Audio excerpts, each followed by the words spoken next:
right, so there's a rumor going around that Naomi might be pregnant. Now, I'm not about to sit here and speculate on anybody's personal life, but it did get me thinking. If Naomi did have to vacate the women's world title, who's the next 5 champions? So instead of gossip, let's do what we do best, and let's fantasy book the hell out of this thing. Chill it up, chill it up.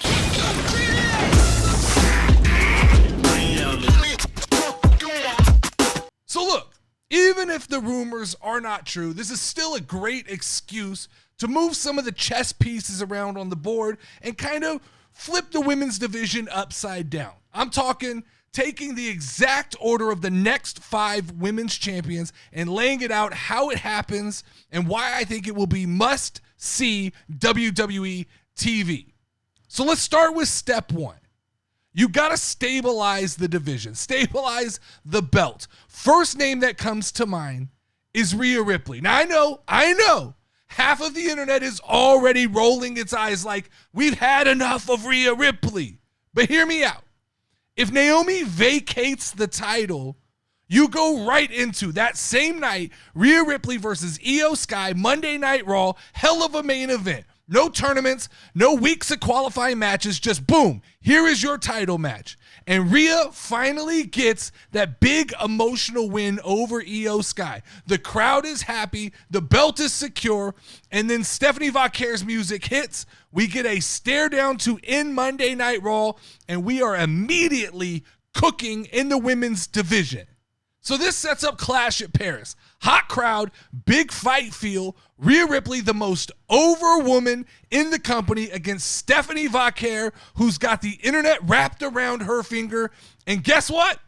No big surprise. I have Stephanie Vacaire win. Rhea Ripley given a short title run. The shock factor will sell it. Rhea moves to SmackDown for fresh matchups, and Vacaire becomes the new big it girl on Monday Night Raw.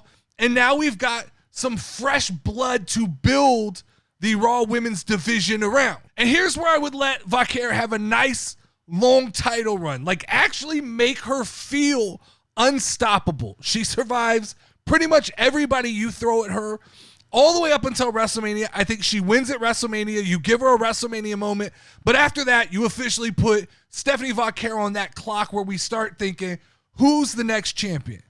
Cue up Bianca Belair. This is where she steps in, right? She's proven, she's got star power, and she can carry that belt after Stephanie Vacaire through the big shows.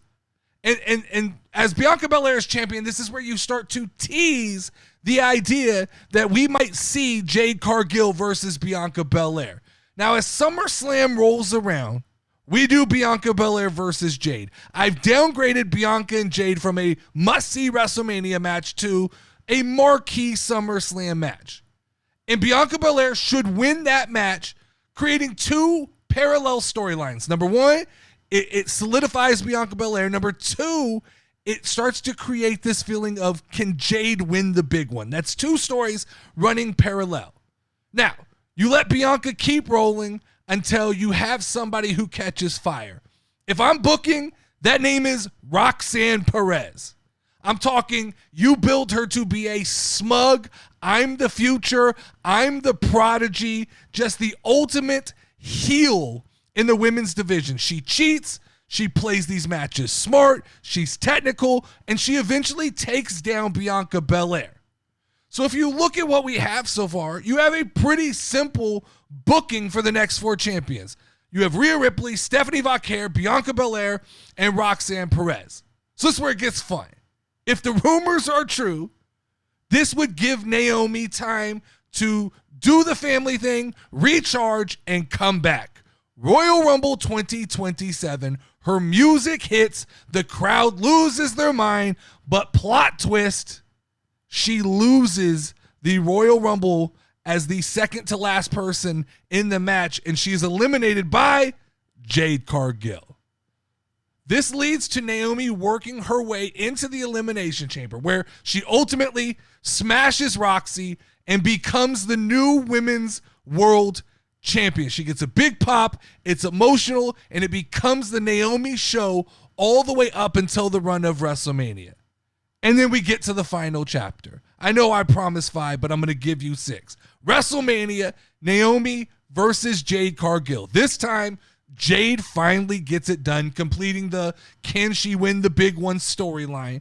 Naomi leaves her boots in the ring, the perfect send-off. The belt is elevated, new stars have been made, and 5 champs later, you've got a division that actually feels like it went on an epic storytelling run.